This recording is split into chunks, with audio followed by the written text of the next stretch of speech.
Hello everyone. If you like what I'm doing here, please consider subscribing, liking, and commenting. It would really help the channel out quite a bit. Thank you very much. Almost all the shows that you hear on this channel were produced around 60 to 90 years ago. It was a different time and a different era. Stereotypical portrayals and comments were the norm back then. Many old-time radio shows contained some material that today some would find objectable in some fashion. This is history, and this was the way it was. We learn from our mistakes and we move forward every time the sun comes up. The shows contained here are not only for the historical content they may contain, but for entertainment. What some may find offensive, others will not. If you find you are easily triggered by stereotypical portrayals or comments, I suggest you immediately stop listening, unsubscribe, and find other avenues of entertainment. Unless the platforms that I have these shows uploaded to mandate they be removed, they will stay. Please enjoy the following show.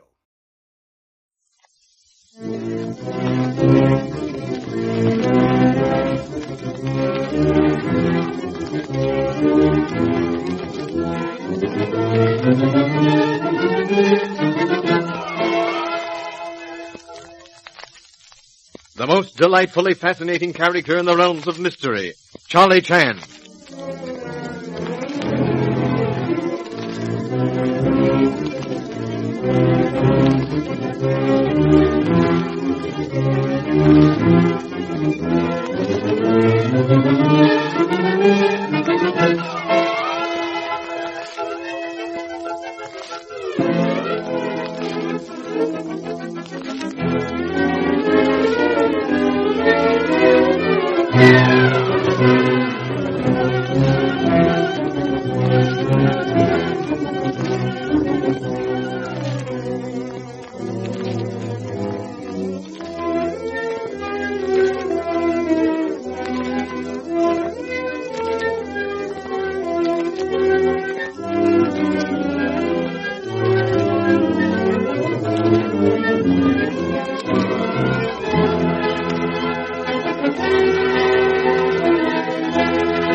At Pineview, Charlie Chan and Sheriff Don Holt are rapidly approaching a solution of the murder of Madame Landini. One by one, the various suspected persons are being trapped into admitting that they lied.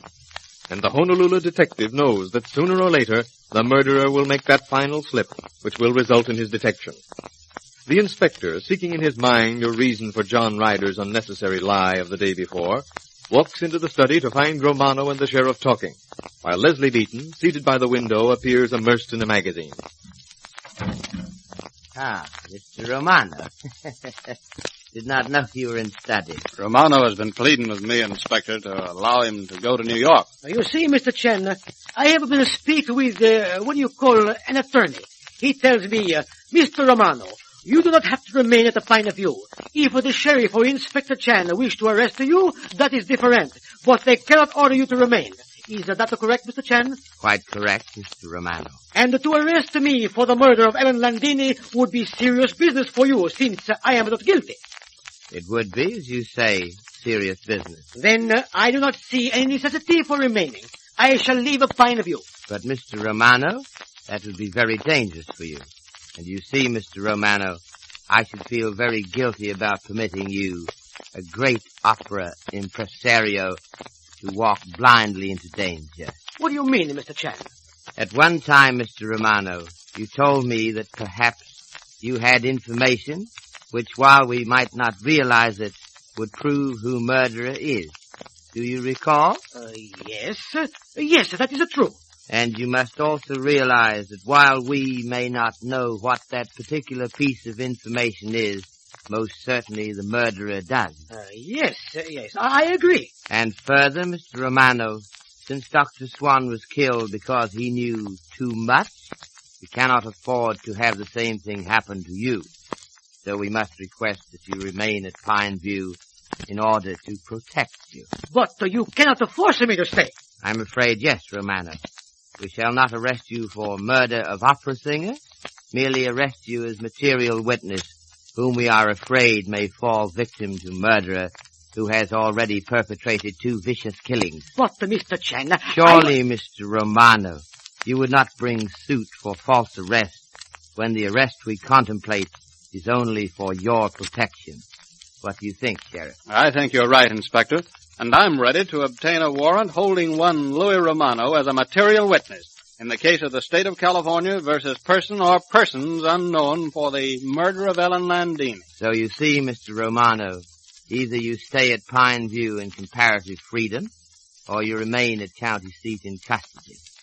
You have made choice? But what the choice is there? Here at the Pine View or in a jail? I shall stay here. Thank you so much. And before you leave, Mr. Romano, have you thought, carefully remembering that if you have information which you have withheld, even after arrest of guilty party, you will have to remain full duration of trial. If, however, you see fit to be truthful and to tell everything, you may go very quickly.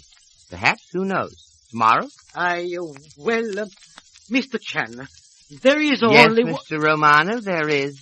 There is nothing more. I know nothing. I have told you. Yes, Mr. Romano, you have told us before. What I desire is that information you have withheld. I have nothing to say. Very well, Mr. Romano. You remain at Pine View. Close the door as you leave, please. Thank you so much. Boy, I thought for a minute he was going to break. Tell us something. So did I. I was sitting here by the window. He didn't see me, but I could watch every expression on his face. Romano is, what shall one say, possessor of 100% poker face? He has lived long by outguessing his opponent. I shall speak with him again before he goes to bed. This time, I shall speak with him alone. Perhaps, who knows, little game of cat playing with mouse. But this time, Charlie Chan shall assume role of cat, not of timid mouse. Well, I hope you learned something. I had another call from the DA's office. Unless we show some results, their investigators will swoop down here like a bunch of vultures. But, Don, they can't find out any more than you have. No, but if they find out half as much as we have, they'll have you, your brother, Romano, and our Singh all in jail before nightfall. Well, we can't all be guilty. No, but arrest, even if followed by complete exoneration, is painful experience. Much space is devoted in press to details of arrest and possible guilt, but less space is afterwards devoted to telling of vindication. Sheriff. Yes, Inspector?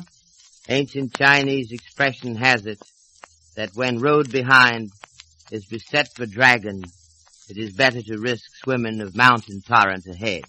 We shall swim torrent. Yeah? Call the district attorney's office and say we shall have murder of Madame Landini under arrest within 24 hours. What? But, Mr. Chan... I'm serious. 24 hours. But doggone it, Inspector, unless you found something we don't know about, why... Not a single thing, Sheriff. You are in possession of all the facts. Then how do you know who... I do not. I only know that we are in possession of a sufficiency of facts. These same facts require to be correlated, and we have solution. We are face to face with solution and only lack proper method of fitting together pieces of jigsaw puzzle. That mistake I shall correct tonight. All right. Cash will be over this afternoon to pick up Dad, and I'll tell him. That's the fastest way I know of to inform the whole county. Very good, Sheriff. Now to work. Please be so kind as to summon Mr. Ward and Ah Sing to study. You bet, right now. Mr. Ward first. Tell Ah Sing in 2 minutes. Right. Miss Beaton, have you considered what I asked of you only short time ago? Yes. Mr. Chan, I don't... No, please. Say nothing to me. I wish it so. When you have made up mind to tell Sheriff, then tell him. He will tell me. It is better for your future happiness that it be done in that manner. Mr. Ward, much as I dislike to reopen old wounds, it becomes necessary at this point in our investigation. Yes, Inspector. I came to Pine View to locate your missing son. Now your search for said son resulted in death of 2 persons. No blame attached to you, understand? I deal with purely physical facts. I understand. Because I wanted to find my boy, I invited Landini here. Precisely. Now, Mr. Ward, Swan knew of that son. He blackmailed Landini. Result was that he, too, was killed. Now, Mr. Ward, I wish you to retrace in memory steps to that fateful night. Miss Beaton, sitting in bedroom, saw you, Swan, and Romano all leave study. But I told you Miss Beaton was mistaken. I left the study before you did, Chan. Miss Beaton may have been right about the others. In fact, we know that she was, because Mr. Ryder also saw them. But John Ryder never said that he saw me. No, Mr. Ward, and it may be that Miss Beaton is mistaken in time. In other words, Miss Beaton may have seen you leave when you did and thought passage of time much shorter than it actually was. Of course. I hadn't thought of that. Now, Mr. Ward, you met Cecile on back stairs. Did you meet Dr. Swan on back stairs? No, I don't think so. But you cannot be certain? Yes, I can. I'm certain I did not meet Swan. Thank you, Mr. Ward, so much. That is all you wish to ask? That is all, Mr. Ward. Then I leave. I was busy with John Ryder checking over the boat. Sorry to have disturbed you in such insignificant matters. Well, what's the idea? I didn't get it all. Neither did I. But I know one thing, Mr. Chan. I wasn't mistaken. Quite right, Miss Beaton. You were not mistaken. Think, Sheriff.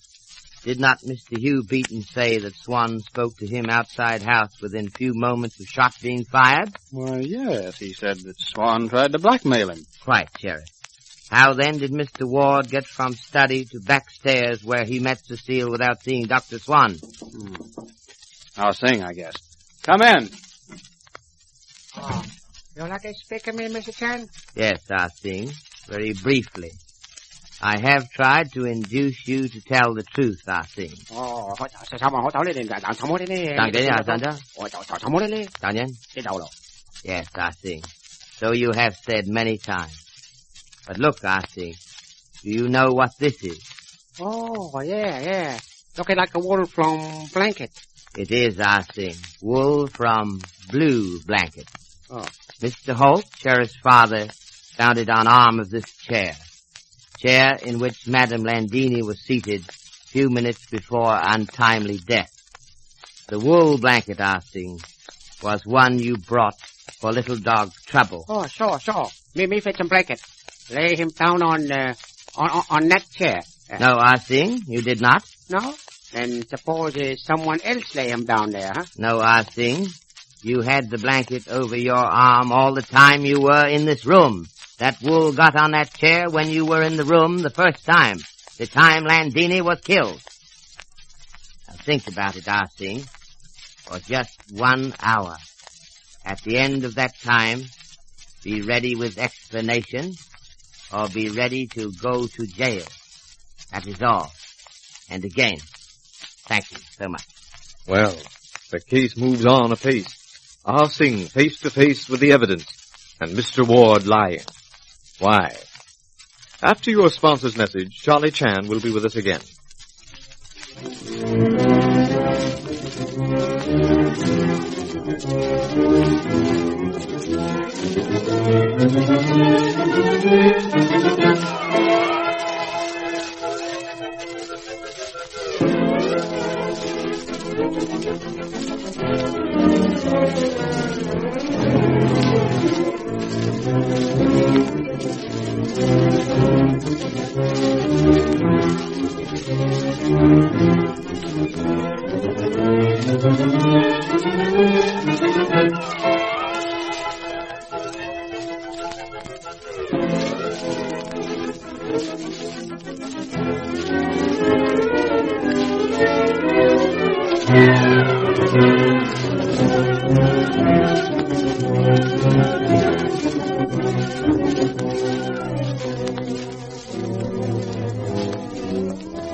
Well, Mr. Chan, what philosophical saying have you for us tonight? I have been thinking much on discontented attitude of certain people. Yes, Mr. Chan? Indeed, yes, Mr. Wilson. Think when you strive for wealth that you give not liberty for its possession. He is a wretch indeed who, for the sake of a full rice pail, forfeits his right to think, his right to speak, his right to do. He has forfeited that which he sought. Thank you, Mr. Chan, and good night.